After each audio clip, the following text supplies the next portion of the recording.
Hello everyone. তো আজকে আমরা হচ্ছে LeetCode ইজি ভার্সনের আরেকটা প্রবলেম দেখে ফেলবো চট করে।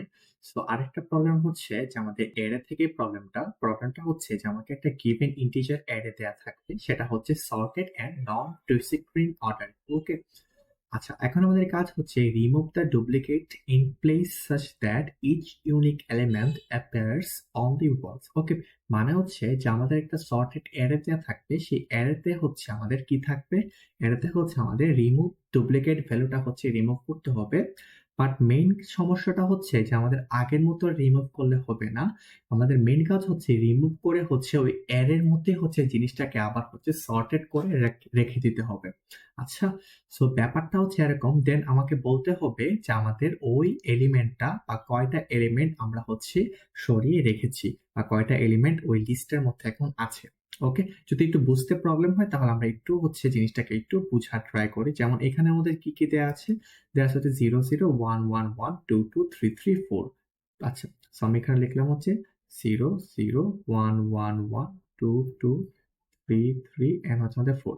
তো এটা হচ্ছে আমাদের একটা অ্যারে দেয়া আছে। এখন এই অ্যারে থেকে হচ্ছে আমাদের কি বানাতে হবে? বানাতে হবে যে 0 1 2 3 4 এন্ড পরের যে ভ্যালু গুলা থাকবে সেই ভ্যালু গুলা কি থাকুক না থাকুক কোনো প্যারা নেই বা আমাদের কোনো সমস্যা নেই। মেইন কাহিনী হচ্ছে আমাদের যাতে সাইজের কোনো ডিফারেন্স না হয়। ওকে, আমাদের সাইজ যাতে হচ্ছে চেঞ্জ না হয়ে যায়, আমাদের সেই দিকে লক্ষ্য রাখতে হবে।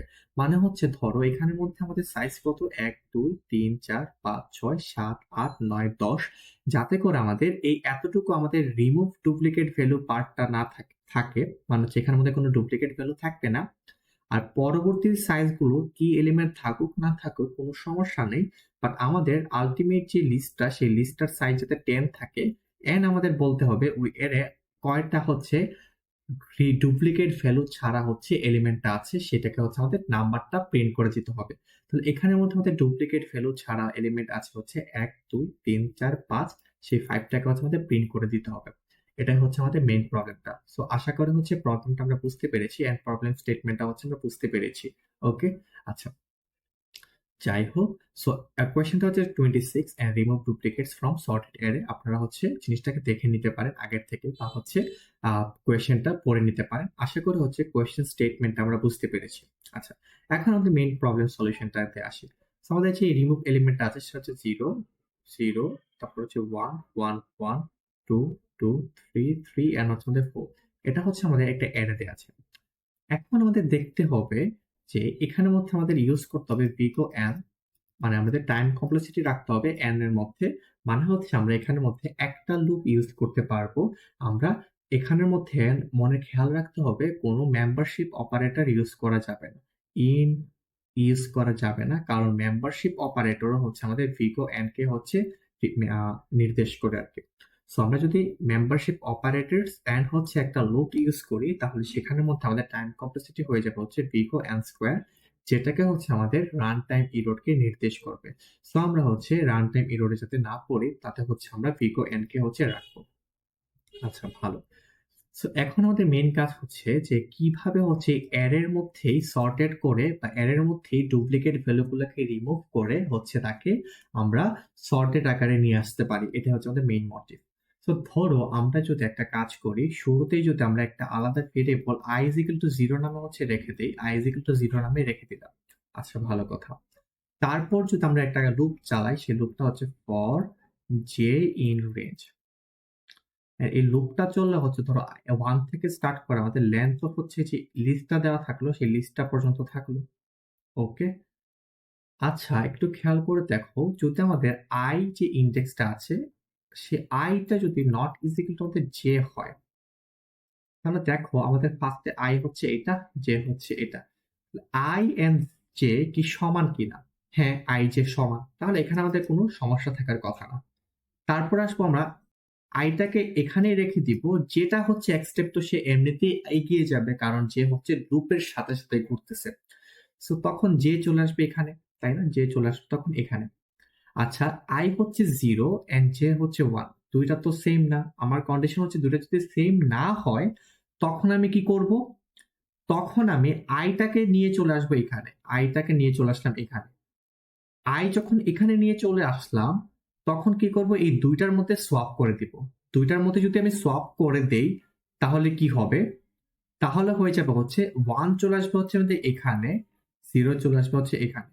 তাহলে এভাবে করে করে আমরা কি করতে পারি, 0 1 2 3 এভাবে হচ্ছে সবগুলাকে হচ্ছে সর্টেড রেখে দিতে পারি, সর্টেড আকারে নিয়ে আসতে পারি ফার্স্টের দিকে।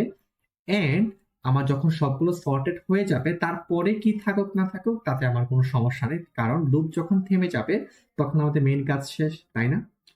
এর একই সাথে যখন আই কে আমরা এক এক করে বাড়াতে থাকবো তখন আই হচ্ছে লাস্টের দিকে হচ্ছে এমন একটা পজিশনে আসবে, সেই পজিশনটাই হচ্ছে তার ডুপ্লিকেট ভ্যালু রিমুভ কে হচ্ছে নির্দেশ করতেছে। তো যেটা বলতেছিলাম যে আমাদের তখন কি হবে, তখন হচ্ছে আমাদের আই এমন একটা পজিশনে চলে আসবে যে পজিশনটাই হচ্ছে তার অল ডুপ্লিকেট ভ্যালু গুলাকে হচ্ছে আমরা বাদ দিয়ে আই হচ্ছে তার কাউন্টারকে হচ্ছে নির্দেশ করবে। আচ্ছা, সো আমরা কি করব, আমরা হচ্ছে কোডটাকে লিখে ফেলি। সো আমরা ফার্স্টে লিখে ফেললাম যেমনটা কথা ছিল i is equal to 0, and আমাদের লুপটা ছিল হচ্ছে ফর j in range, সেই রেঞ্জটা হবে আমাদের কত থেকে, 1 থেকে স্টার্ট হবে, এন্ড অবভিয়াসলি হচ্ছে লেন্থ অফ আমাদের হচ্ছে নাম্বারস পর্যন্ত যাবে, যেহেতু আমাদের নাম্বারসটা হচ্ছে গিভেন দেওয়া ছিল। ফাইন, ভালো কথা। এন্ড আমরা বলবো হচ্ছে ইফ যদি আমরা আমরা ইফ যদি বলবো হচ্ছে ইফ আমাদের নাম আই যদি আমাদের নট ইকুয়াল টু হচ্ছে কি হবে, আমাদের নাম জে, রাইট, তাই না? যদি হয় এমনটা তখন আমি কি করব, instant I plus equal to 1 করে দিব, রাইট, তাই না? আই এর ভ্যালু হচ্ছে আমরা 1 বাড়িয়ে দিব। And একই সাথে হচ্ছে আমরা কি বলবো, নাম নাম আই ইজিক্যাল টু তখন হয়ে যাবে নাম আমরা জে করে দেব। এটার মেইন কাজটা কি করলাম, মেইন কাজটা করলাম হচ্ছে এই যে আমরা কি করব এখন, এই যে আমরা জিরোর জায়গায় হচ্ছে ওয়ানটাকে নিয়ে চলে আসবো। So এভাবে যদি আমরা জিরোর জায়গায় ওয়ানটাকে নিয়ে চলে আসবো, তারপর ওয়ান যদি এখানে থাকে, টু যদি এখানে থাকে, তো টু এর জায়গায় আবার হচ্ছে ওয়ানের জায়গায় টু চলে আসবে। So এভাবে করতে করতে ব্যাপারটা কিরকম হয়ে যাবে, 0 1 2 3। সো এই যে পার্টটাতে থাকবে এই পার্টটা হবে আমাদের ডুপ্লিকেট ভ্যালু গুলো না কি নির্দেশ করতেছে। আচ্ছা, বুঝতে পারছি। আচ্ছা, সো হচ্ছে তখন আমরা কি করব, এটা করে ফেললাম। এটা করার পরে আমাদের কাজ শেষ। তখন আমরা রিটার্ন করে দেব, কি রিটার্ন করব, রিটার্ন করে দেব হচ্ছে i প্লাস 1। আচ্ছা, এখানে i প্লাস 1টাকে কেন রিটার্ন করব, কারণ দেখো জিনিসটা একটু চিন্তা করে দেখো যে আমাদের ফার্স্টে এমন একটা i পজিশনে আসবে যখন আইটা হচ্ছে সর্টেড করে ফেলছে, তাই না? এই যে এখানে হচ্ছে আইটা হচ্ছে সর্টেড করে ফেলছে, এখানে আইটা হচ্ছে সর্টেড করে ফেলছে, বাট তখনও সে হচ্ছে একবার লুপটা ঘোরাবে, লুপটা ঘোরার পরে কিন্তু আর আই প্লাস ইজিক্যাল টু 1 হবে না, রাইট, তাই না? কারণ তার কাজ শেষ করার পরে তার আরেকটা প্লাস ইজিক্যাল টু 1 দরকার, বাট সে তো আর হচ্ছে এই লুপের মধ্যে ঢুকবে না, তাই না? বা এই ইফের মধ্যে ঢুকবে না, যার কারণে হচ্ছে আমাদের আইটাকে আরেক ঘর হচ্ছে বাড়িয়ে দিতে হবে ফর আমাদের অ্যান্সারটা কারেক্ট আসার জন্য। ওকে, সো আমরা যদি কোডটাকে একটু রান করে দেখি আমাদের কাজ করেছে কিনা। সো হ্যাঁ, আমাদের এটা অ্যাকসেপ্টেড আসছে, আমাদের কেস টু দা অ্যাকসেপ্টেড আসছে। তো এখন আমরা সাবমিট করে দেখি আমাদের মেইন কাজ সাবমিট হয়েছে কিনা। সো আমাদের সাবমিট অ্যাকসেপ্টেড হয়েছে। সো আমরা আশা করি হচ্ছে প্রবলেমটা বুঝতে পেরেছি, প্রবলেম স্টেটমেন্ট এন্ড হচ্ছে একই সাথে হচ্ছে প্রবলেম কোডের এক্সপ্লেনেশনটা বুঝতে পেরেছি। ওকে, তো দেখা হচ্ছে আমাদের অন্য কোনো লিড কোডের প্রবলেম সলভিং পার্টটাতে। আজকে এতটুকুই।